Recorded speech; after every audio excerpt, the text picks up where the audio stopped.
Hello, আসসালামু আলাইকুম। আজকে বাবুরা পরীক্ষা দিয়ে আসলো। আজকে ওর বাবুদের ধর্ম পরীক্ষা ছিল।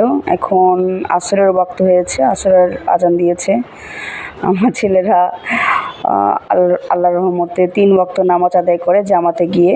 আমাদের বাসার অপোজিটেই মসজিদ, তো আল্লাহর রহমতে জোহর, আসর, মাগরিব ৩ ওয়াক্ত নামাজ তারা জামাতে আদায় করে।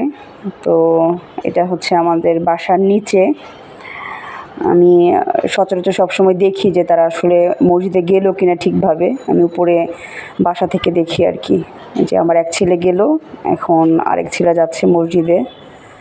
আলহামদুলিল্লাহ তারা আসলে নামাজ আদায় করে। তো আমি বিকালে নামলাম নিচে।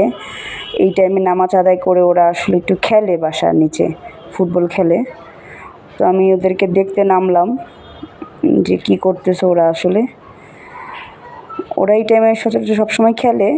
এই টাইমটা আসলে ওদের খেলার টাইম আর কি। তো কিছু সদাই পেতেরও কেনার ছিল আমার বাসার জন্য, ডিম, পাউরুটি, ধনিয়া পাতা, বিকালের জন্য কিছুটা নাস্তা বানাবো সেজন্য নিচে নামছিলাম। ওদেরকে দেখতেও নামলাম, কিছু কেনাকাটা করার জন্যও নামলাম।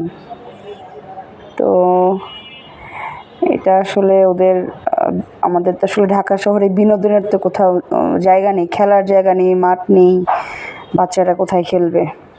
তো আমাদের গ্যারেজে জায়গা আছে খেলার, এই জন্য ওরা খেলে। এটা আমার বাসার নিচে একটা গাছ। আপনারা কে বলতে পারবেন বলেন তো এটা কী গাছ? দেখি কে বলতে পারে এই গাছটা কী গাছ।